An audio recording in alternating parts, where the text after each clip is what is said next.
And mother came out holding me. She says, okay, these are Americans. It's okay. The war is almost over. Several hours later, there is a soldier with a red cross on his helmet coming by. And my mother, who was fluent in English, says to him, I have something to show you. This has been a Better Together podcast from the students and faculty of Contra Costa Midrasha, where Jewish students, mentors, and elders sit down to share stories and trade wisdom. I'm Yarden Crane. Today, I'm co-hosting with fellow Better Together teens, Zachary Robinson and Afiba Feder. Today, we're talking with Hana Berger Moran. Hana is a Holocaust survivor, a chemist, and a treasure to our community. We think you'll be inspired to hear her story, not just of surviving, but thriving. Before we dive in, we want to share a quick note. To keep this conversation as honest as possible, we've left the interview intact, which includes some swearing. If you or someone listening with you may be sensitive to that, please be aware. It's short but relevant to the conversation, but we wanted to let you know. Hana, do you want to introduce yourself and say 2 things that you think are important to you? Well, first of all, I am honored to be here with you and to talk about my late mother and late father and the rest of my family. It is always important to remember what people can do to each other and not to take it lightly, because that's the way it is. It makes from totally normal people monsters. And so it's important that we remember that. And above all, so you know, I am honored to be here talking about my family, because it's important for us to remember. It's so easy to slide into that situation. So, thank you. You've been at Better Together for a very long while now, more than both of us. What brought you to Better Together? What inspired you to come and join this program? I think the name, Better Together, I think what can be wrong? It definitely is very much encouraging. And second, for me to be with young people, it makes me feel young. So it is a gift for me. It's a gift, first of all, to belong to this congregation, and second, to have met you all and to be meeting with you and feeling like we are family. Zach, do you want to introduce yourself? My name is Zach Robinson, and my family has a long legacy here at B'nai Tikva. You can say 2 things that are important to you. 2 things that are important to me are, like what you said, we carry on people's legacy and we never forget. And I feel like that's really important, just so we can never forget and not repeat the same mistakes that we've already made previously. And another thing that is really important to me is to not procrastinate, because falling behind is a really hard thing to recover from. Would you say you're a big procrastinator? I'm a very big procrastinator. Are you a big procrastinator too? Medium procrastinator, but nevertheless, Yeah. now a little bit less of being a procrastinator, because probably when I look at this woman with this gray hair and wrinkles, I said, you don't have much time to procrastinate. So I talked to her. Do you think that you procrastinated more now than you did when you were younger? The other way around.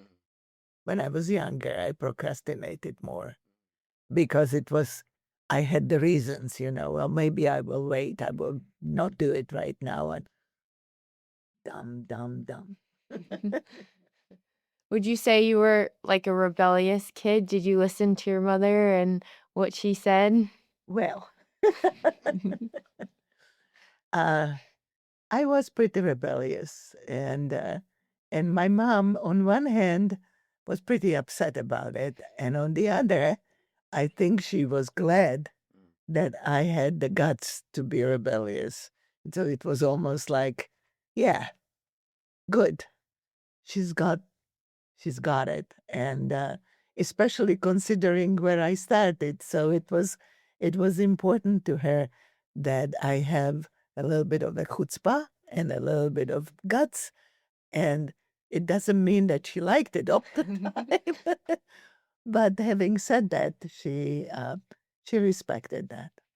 I think maybe some of it goes back to when your mom could be seen as a rebel in the Holocaust. Right. Do you want to talk a little bit about Right. that? She was incredible and had courage, and she was a rebel, and because there was moments when she did rebel, especially when she got with me to Mauthausen, and they were trying to take me away from her, and I was just a few weeks old, and she created a pretty big hullabaloo, and that was helpful. That was helpful because one of the guards came by, a woman guard came by, and she then helped my mother to stay alive. Basically, both of us to stay alive. That was already at the second camp at Mauthausen. I would say that's probably a very good. I don't know. I think if she didn't speak up and she didn't like stick to her mind, then I No, don't. she was incredible, and I always admired that. And I told her the fact that you were who you were, you saved both of us, and she just smiled. She said, "Well, I'm glad I did, and now go and do your homework." Do you want to talk a little bit more about your mom's story? My mom was pregnant when she was taken to the camp, and Mengele, this was in Auschwitz. She stayed standing there naked with all the other women. And Mengele is walking by and looks at her, and my mother spoke fluent German, and he says to her, "Bist du schwanger?" Frische Frau, the good-looking woman, "Are you pregnant?" And my mother says, "Nein." No. He looks her up and down, smiles, and keeps on going, thank God. And then she got clothes, and what she got was kind of Mom said, kind of a brown coat dress, which was a gift because it was big, and should she have eaten well, she could have put on weight, but she didn't have anything to eat anyway. And so she started to work in a factory, and they were taken from Auschwitz to Freiberg, which was a little camp near Dresden in Germany. And in Freiberg, there was a factory, which was very funny, my mother said, that was manufacturing airplanes. And then my mother said to me, apropos, not one plane ever flew out of there. And her job was to put together the wings of an airplane. So she was standing 12 hours a day. They had very little to eat. But she said, I'll make it, I'll do it. And so she did.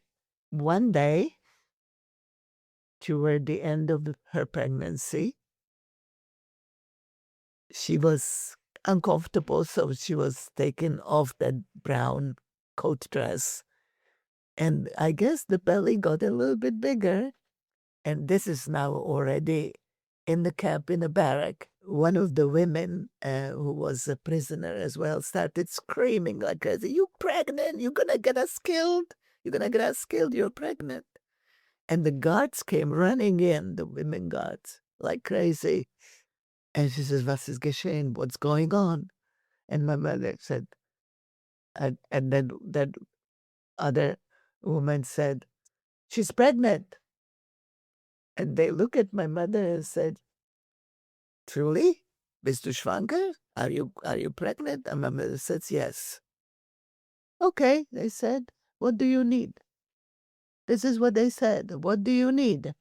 Now, let's think a little bit. The Russians are coming from the east. The Americans are coming from the west. This is now March 45. the end of March of 45, okay? So Bill talking about self-servant, and and mm, they brought food to my mother, and and 2 days later, yours truly arrived in the basement of the factory. And as mother was giving birth, she said that was like a theater. The guards were there and some prisoners were there, and they were all saying, is it going to be a boy or is it going to be a girl? They were taking bets. And yours truly comes out, and I was like this, coming out. And one of the women starts screaming, devil was born, devil was born. And my late mother used to tell me when I was being a teenager, I was told that the devil was born. Anyway, so this was 12th of April, 45. And they took my mother, took her to a place which was for sick people. And the next day, she was put on a train together with the other women because they were running away, trying to get them all killed somewhere. They took us at that train ride took about 2 weeks from Germany through Czechoslovakia. They stopped in one of the little village where they were giving food because the train tracks in front of them were destroyed. So they had to be moved to another train, and from there continued 2 days later. In the meantime, the villagers fed them and fed the Germans as well because nobody was eating. And they continued. And they came to Mauthausen, which was a big camp, that camp in Austria. And when my mother was holding me, I didn't have much clothes on yet. And, well, no, by then I had clothes because the people in Horní Bříza brought some clothes to my mother for me. And my mom said, oh, it was so great. I could try this on you and that on you. Yeah, well, I was 1.5 kilo, okay? So I wasn't all that big to start with.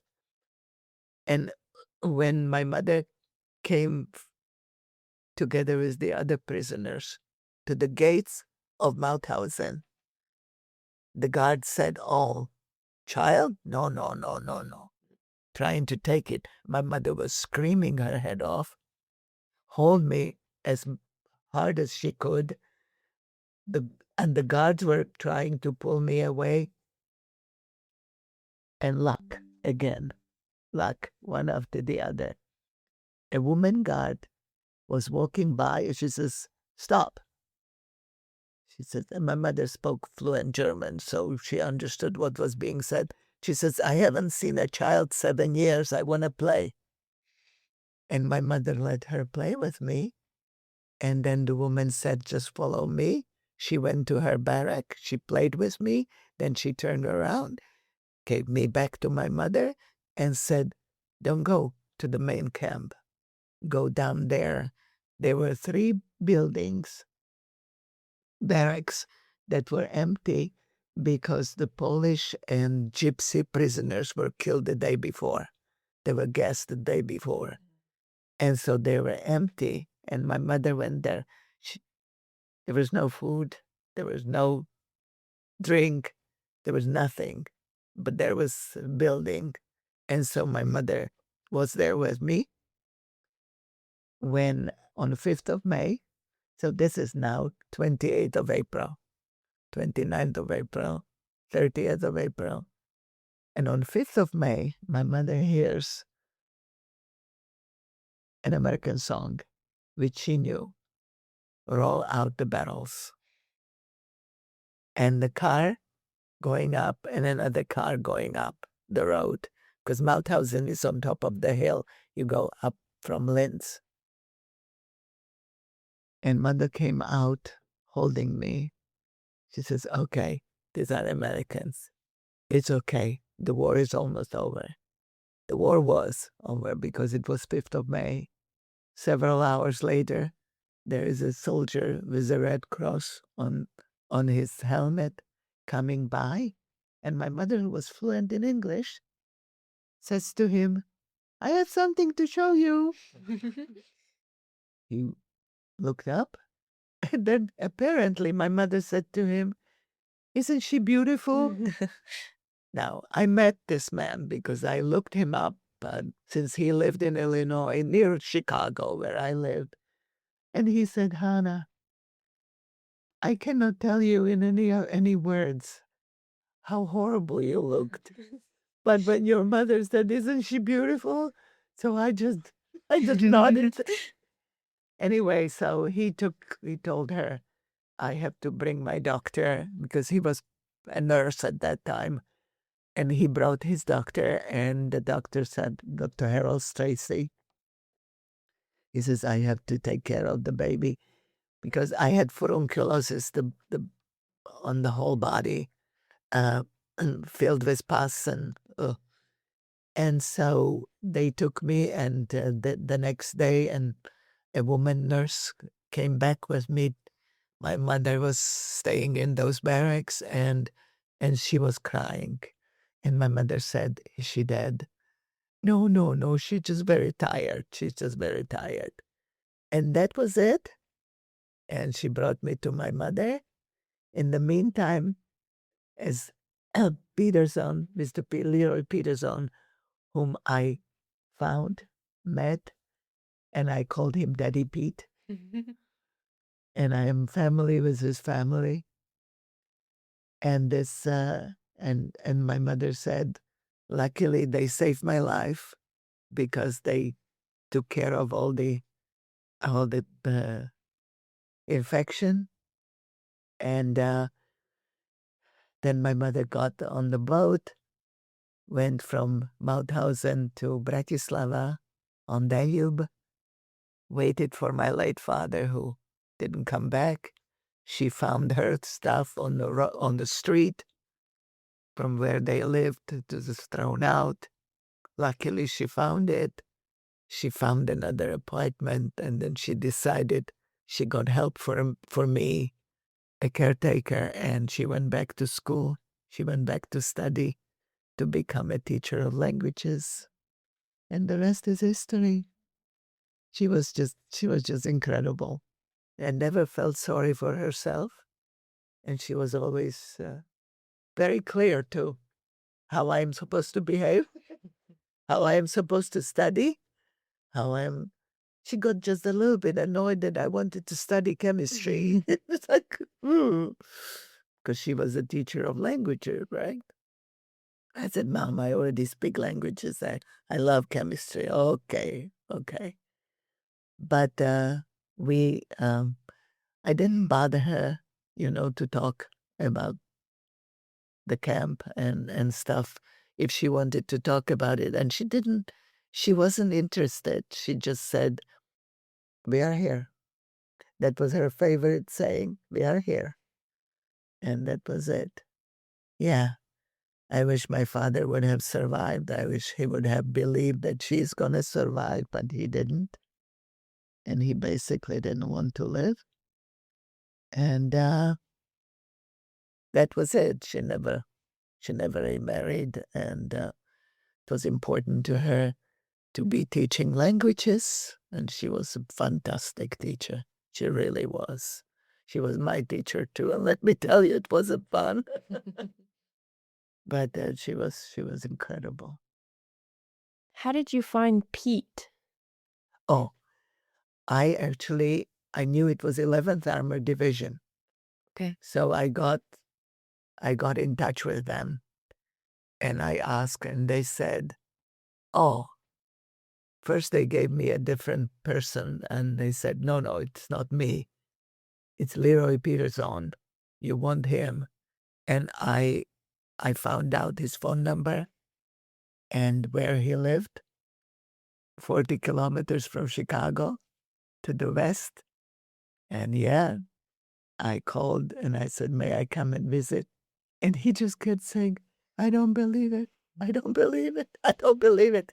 So I have photographs with them. And then we went to some happenings together, celebrations of liberation, and his family as well. And we were interviewed by CBS with his son.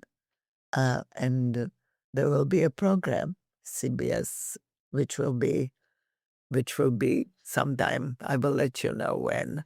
So I will let you know when. They are working on it right now. Leslie Stahl, she came to interview us in Mauthausen. So we met and we talked. It's amazing. No, but Daddy Pete was amazing. I called him Daddy Pete. That was it. Leroy Peterson. Daddy Pete. He just kept looking at me. She said, I can't believe it. You're alive? How can I believe it? I said to him, Daddy Pete, I'm stubborn. That helped. Well, stubborn is one of the best and worst qualities, Yeah, that's right. but I think it really helped you, I would say. So a big thing we're talking about today is some wisdom to your younger self or just your teenage self, because there's like a lot of stuff that we probably would want to tell our teenage self. So is there any wisdom or advice you would want to tell yourself when you were a teenager? Or tell us Oh, yeah. as teenagers right now. Well, I'll tell you what. Know what you want to do and work toward that. Study. Don't be lazy. Seriously. It's very important because nobody is going to give it to you. And you have to make it for yourself, to study, to learn, and at the same time, remember to have fun. So on both sides, don't be shy. Don't be shy. And second thing, don't be shy asking questions. Asking questions of the teachers, and if not teachers, then of friends, and if not friends, you have plenty of older people here in the Husia can. So, and I will be very happy to help with whatever I can, because my favorite saying in Hebrew is "Im en anili mili." That means if I am not for myself, who will be? It was one of the first things I learned when I came to Israel, when I started to learn Hebrew. It was like, if you're not for yourself, who will be? So remember that. That's not selfish. That's a survival. And there is nothing wrong with being for yourself. Okay? And if somebody is starting to look at you kind of like, you just smile and walk away. That's it. Just smile and walk away. Nobody is given anybody any prize for suffering, okay? Or putting yourself down, God forbid. No. You have to know who you are, what is your worth, and don't be shy. I like that. Did you take that into your career as a chemist? Yeah, well, that was a very funny story. My late mom, I fell in love with chemistry in the 8th grade. The first time we had chemistry, and I loved the teacher. She was this tiny little thing, but boy, she was good. And I am starting the high school, and my mother says, okay, start thinking about what you want to study. I said, I know. Okay, what? I said, chemistry. And my mother, who was a linguist and a teacher in high school, she gives me this look and says, no, no, no, no, no. I said, yes, yes, yes, yes, yes. Hana, why chemistry? I said, because I can make good stuff. I can give back. I can make medications. I want to give back. And with learning English, I can still learn English. I can learn another language. It's okay. Well, you will change your mind. I just smiled. I said, well, we will see. Well, I didn't change my mind. And I was the best Best decision I ever made. One of the best decisions I made, and I loved it. And I had wonderful teachers, and then went on and studied at a technical university chemistry to be a chemical engineer. I that wasn't simple, but I loved it, and the rest is history. And whenever I was able to synthesize something that would be helpful, when I was working, uh, for me it was always I'm giving back. I'm giving back. I owe it. I owe it. I'm giving back. It was very important to me. For every medical product that I managed to make, and whether it was going to be used or not, well, that was their decision. I said to myself, I talked to the dude, I'm giving back, because it was important to me. So going back to like what you said about teachers, we were talking about it during one of our Better Together sessions that what sparked your growth in chemistry was that you had a great teacher. She was incredible. She was this tiny person. And it was in 8th grade when we had chemistry for the first time. And it was obvious that she loved it. She herself loved chemistry. And once you get a feeling for that from the teacher, you say, yeah, I understand. And she was really an incredible teacher. And I was very lucky. Subsequently, in the 9th grade, I had this Jewish guy who was a chemistry teacher. Boy, he was useless. But but because he was Jewish, I was behaving. I decided that I will behave. And I had a couple of talks with him because he was at 9th and 10th grade, so for 2 years. And but yeah, it was important to me to give back. Very important. Yeah, I feel like giving back is a really important part of like everyone's life. It gives you like meaning in life. And I like to give back by going to like food banks and stuff like that. During my for you. summer, I was bored, so I just went to a food bank and I took one of my friends with me because he ran a red light and he got a ticket. So we just Wonderful. spent our community service hours That's wonderful. doing the food bank. But I just did it for fun too. And then just stuff like that. But you give back by sharing your passion with chemistry, but giving back could just means so many different things in different ways. Yeah. I mean, giving back, just being kind, Mm, that's wonderful. mm. And not turning your nose at everybody because they don't look like you or they are shorter. A bit. Like, to value life is giving back, and not to comparing yourself to others. That's it. Mm. Because we are all here. And let's just try to live as peacefully as possible. The life is hard as it is. Thank you very much. Do you think that a lot of your giving back, like your attitude towards giving back, was because you were the daughter of a Holocaust survivor? I think it was not so much that I was a daughter of a Holocaust survivor. It was that I was a Holocaust survivor, and I felt almost like, yeah, give back. I am here thanks to her or him, whatever we make them to be, and it was important to pay back. Very important, and to value, to value what I was given. I'm just the mere fact that I have 2 arms and 2 legs and 1 head, and it's still, it's working. It was important. And my mom was always reminding me to remember, this was not simple. You are here. Appreciate. My father didn't survive. He was he was killed in January 45. That was hurtful to me, and of course my grandparents. They already were killed in 1942, in Auschwitz. And so I felt that I owe, just the mere fact that I'm walking on this earth, that it's to give back.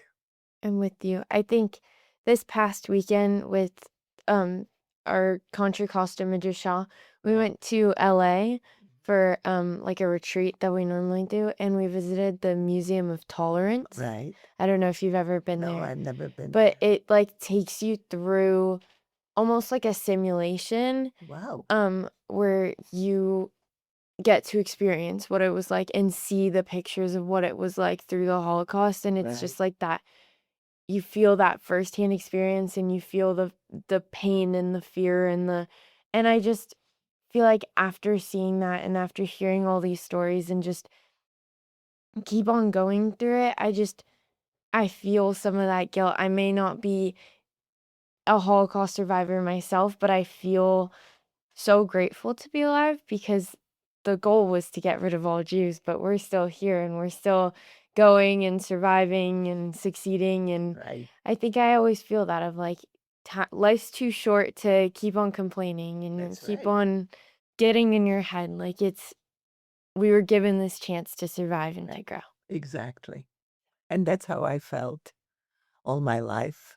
And my son, I basically made him understand that. And luckily he knows, and he's very much conscious of it. And my grandchildren too, it's like my son tells them, your savta is so and so. So it's not that you have to bow all the time as she walks into the room, but understand that she taught me to appreciate life, and I'm teaching you to do the same. Having said that, it's not simple. You still have to study, work, and understand what you owe. Yeah. I think Zach and I are both at a time in our lives where seniors in high school and moving on to college or whatever we're doing. And it's just like we're at that point where it's Right. like that next step in life. Yeah, but having said that, you remember, you appreciate yourself, okay? Don't put yourself down. There's the life out there, it's tough enough. But remember that you appreciate what you have and that evaluate what you want to do. Don't be shy. Just say, I really want to do this. And that's it. And if you feel at peace with that decision, that's what's important. That's what's important. Nobody else is going to do that for you. That's the bottom line. And those Hebrew words, im en anili mili, if I am not for myself, who will be? It's so true. And that doesn't mean that you are selfish. To the contrary, it means that you truly appreciate yourselves. And that's it. How do you stay connected to your Jewishness, especially in the face of a lot of anti-Semitism in that school? Man. I get hate crime like almost every day at my school. Like during during Rosh Hashanah, I was just walking in my car. Some dude rolled down the window while he was like driving past me. He goes, I'm sorry for my language, but fuck you, kike. And so that kind of really hurt me. But and when I get mad over it or I get angry over it, some people just tell me that I'm soft or just stuff like that. And everyone knows that I'm Jewish somehow, even though sometimes I try to hide it, which I know is terrible. And so now I just embrace it. And so like going back to what you said, my great grandfather and both my great grandparents were in the Holocaust, and my great grandfather survived because he was a barber, and the Nazis liked how he cut hair so much that he cut hair for the Nazis. Right. And so Survival. yeah, exactly, yeah. So when they were both in Greece, and when they emigrated to the US, they were forced to change their last name. So my middle name, the Jari, is their last name that they were forced to change originally. So I feel like I love just carrying on that like sense of my Jewishness and just my sense of survival and all that Yeah. that they went through myself. And like I'm going off on a tangent, but like It's okay.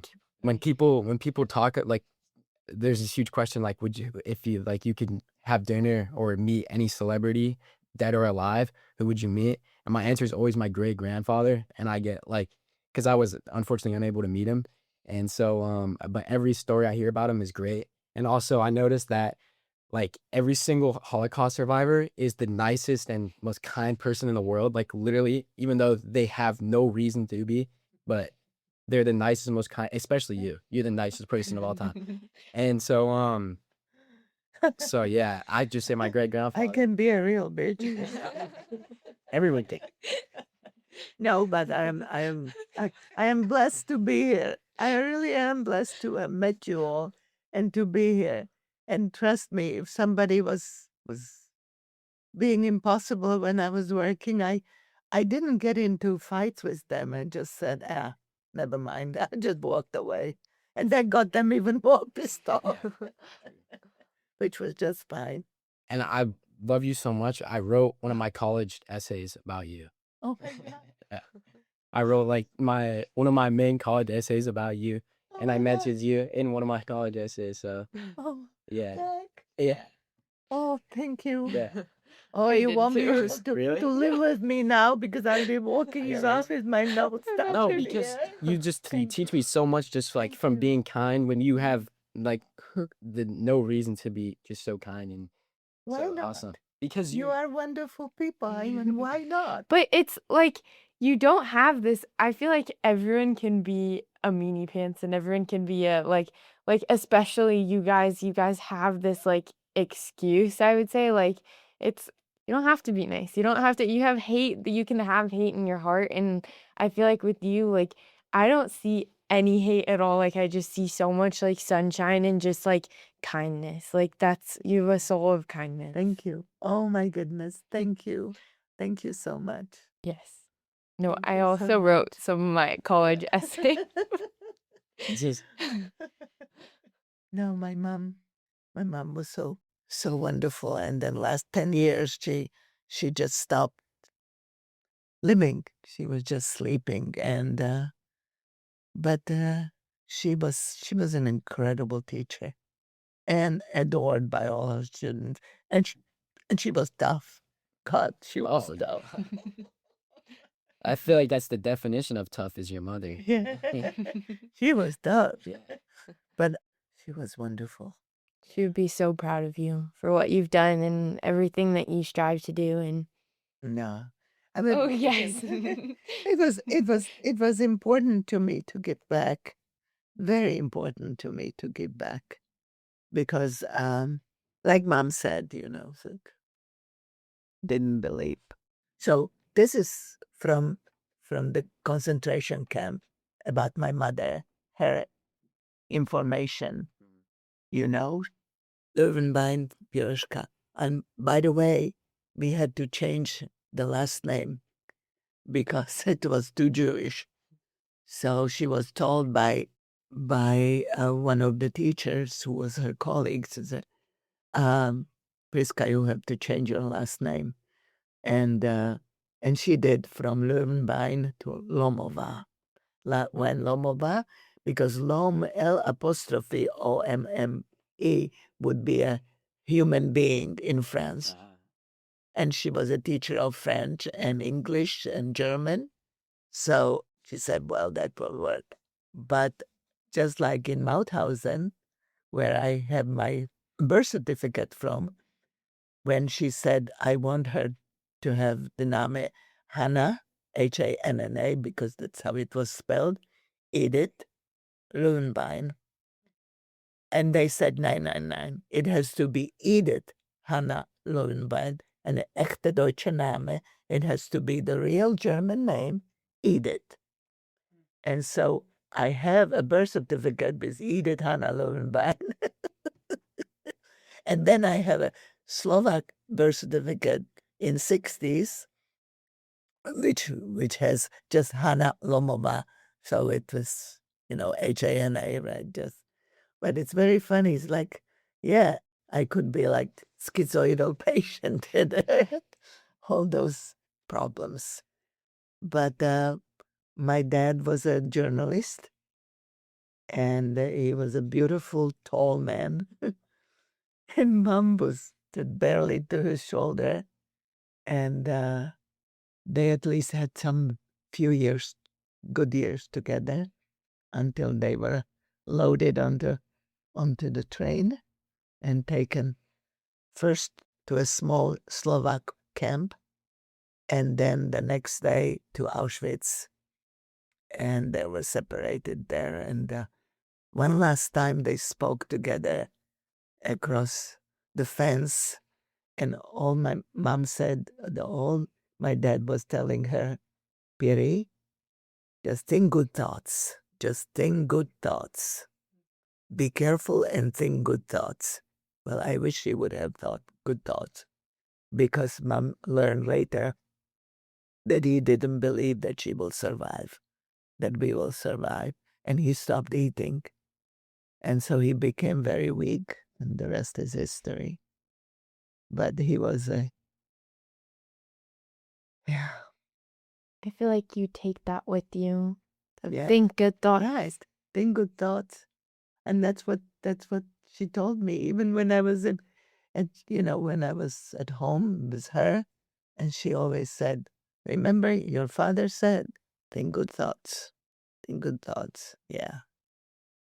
She was incredible. Tough boy. He was such a tough teacher. Yeah.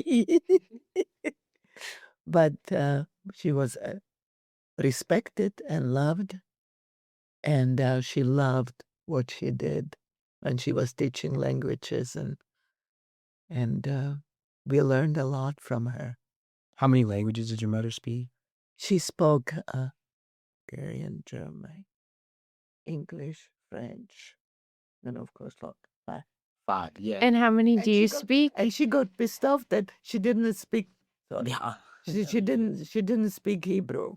Oh my God. So when Tommy and I came to visit her, and Tommy used to say, my son says, Ima, and my mother said, no, English. You speak English. That's hilarious. And Tommy didn't say anything, and I just looked at her and smiled.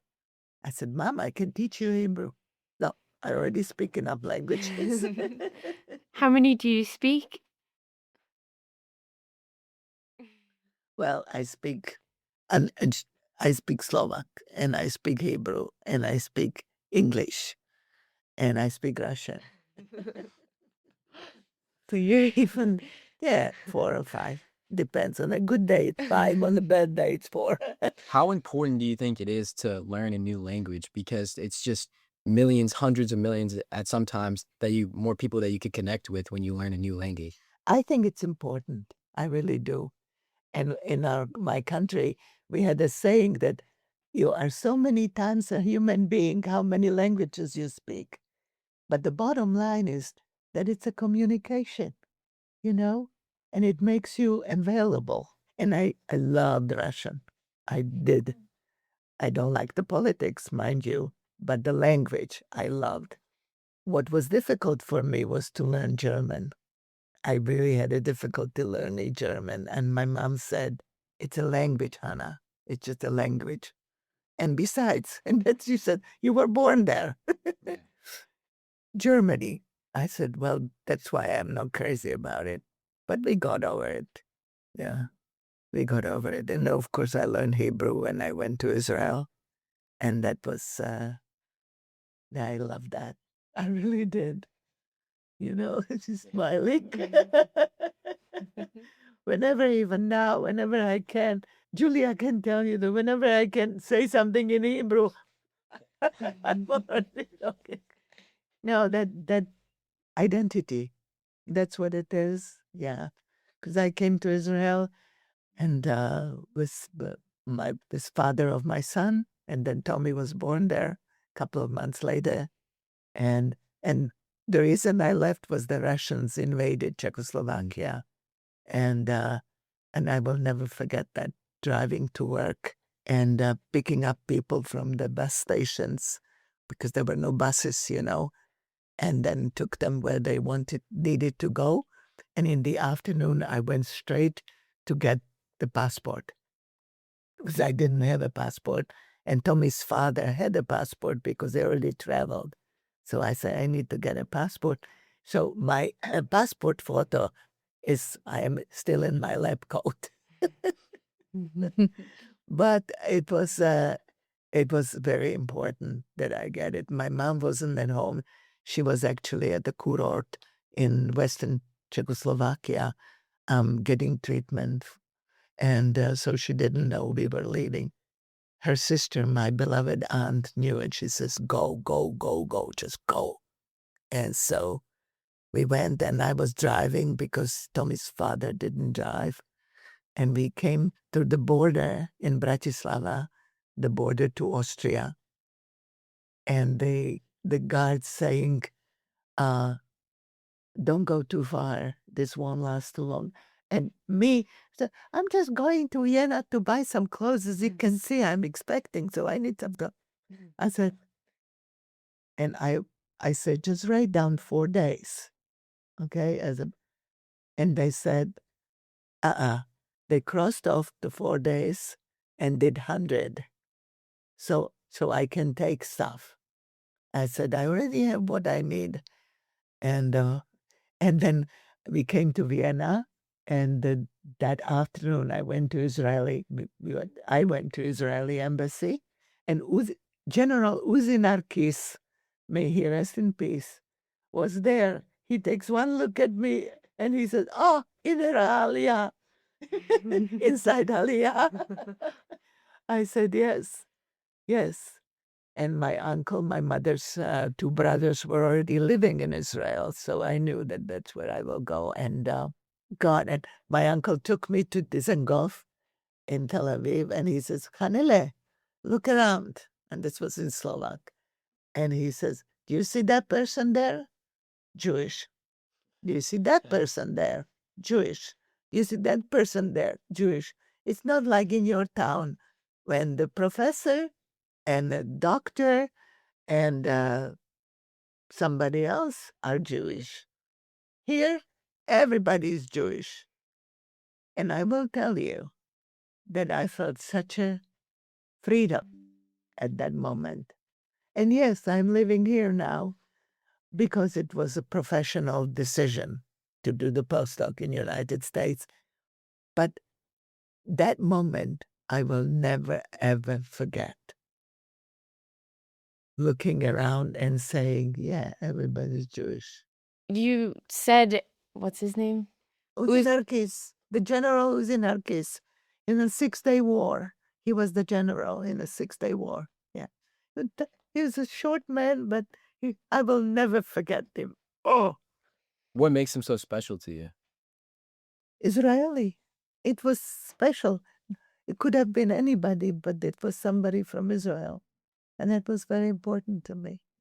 So you were talking about your journey, like traveling and moving a bunch of places. How significant do you think it is for especially younger people to travel and see the world? And I think it's very important because you learn that there are other people out there and they have their own homes and their customs and whatnot, whether it's food, whether it's how they dress. And it's important to not to judge, you know? If there is somebody who is unpleasant, you don't have to be around them. And you can still do it pleasantly and just say, oh, I gotta go, you know? And there's nothing wrong with pretending when it comes to that. This is not like they are your close friends.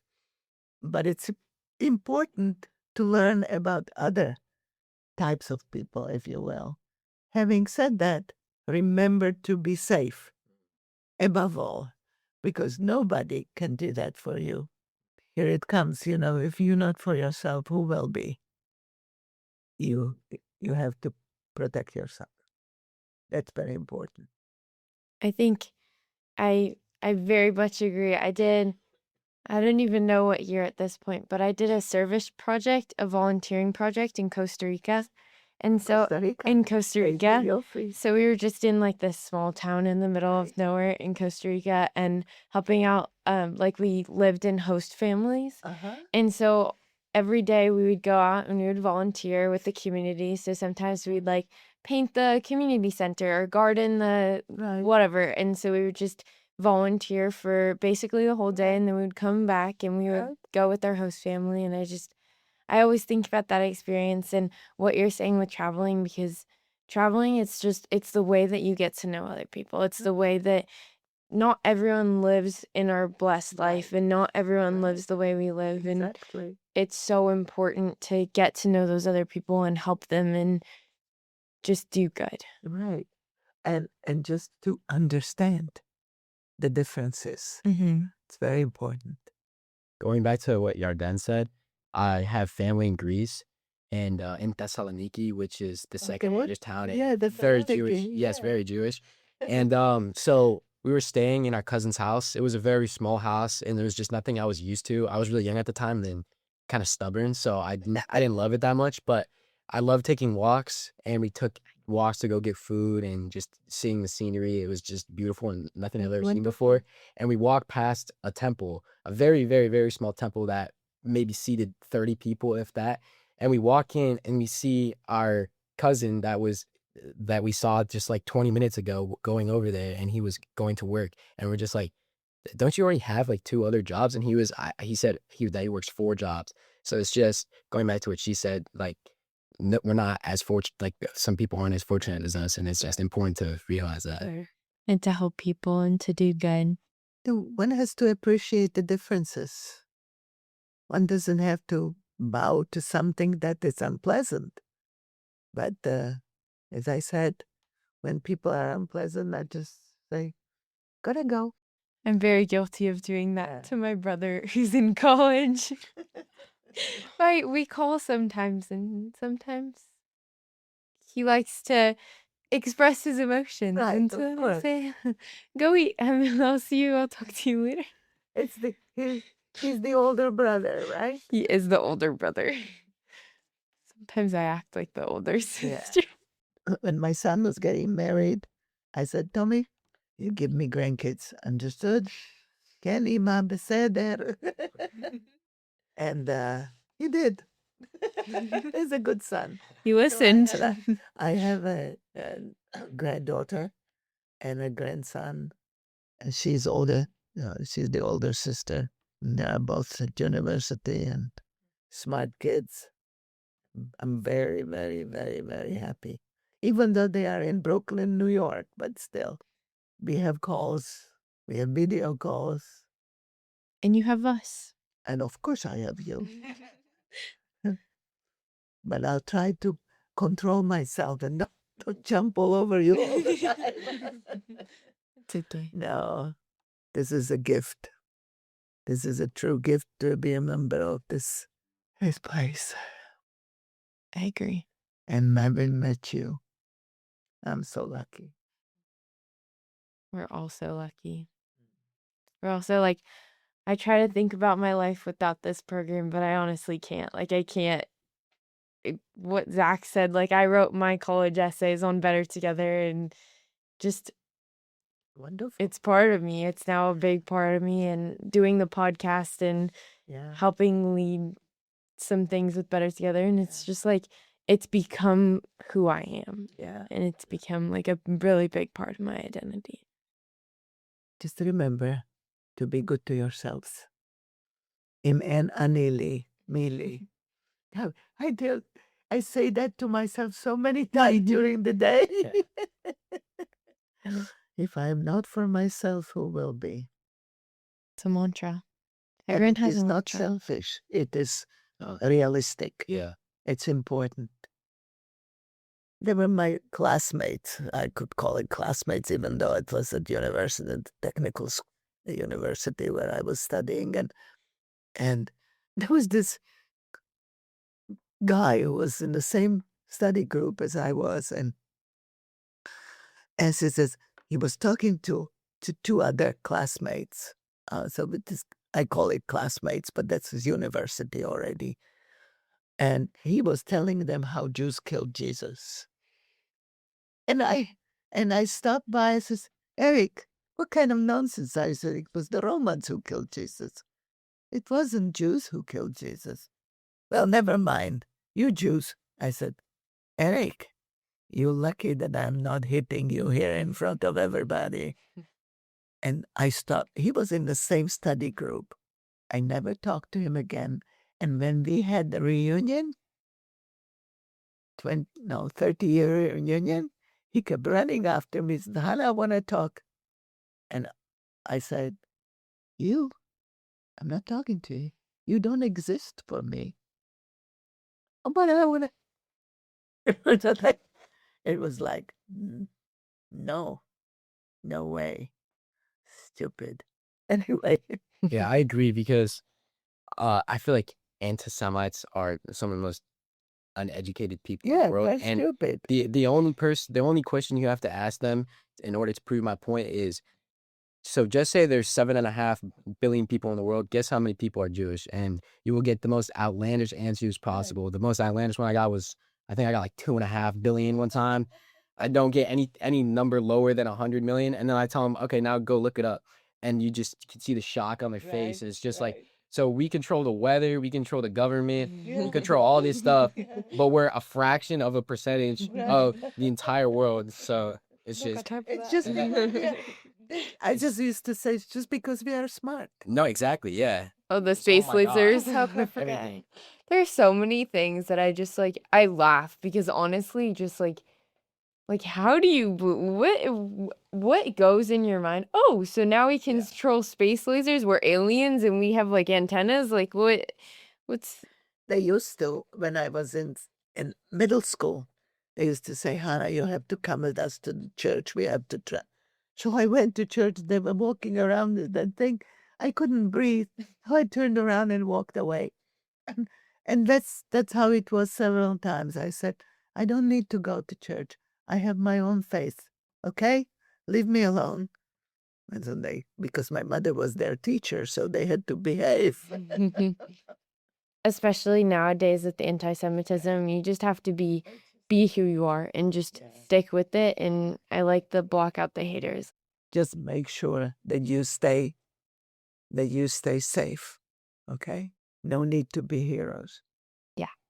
Thank you so much for coming. I thank you. I thank you for asking me. I thank you. We're so thankful that you get to tell your story and we get to hear this. And No, I am so proud of you all, and I love this shul. and we love you too.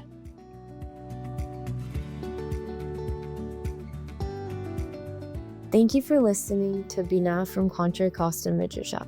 I'm your host and lead producer, Yarden Crane. Our senior producer and editor is Andrew Sims. Our associate producer is Aviva Feder. Our producer is Julia Kurzrock. And our executive producers are Deborah Aarons, Aaron Corney, Shanti Brook, and Rob Goldman.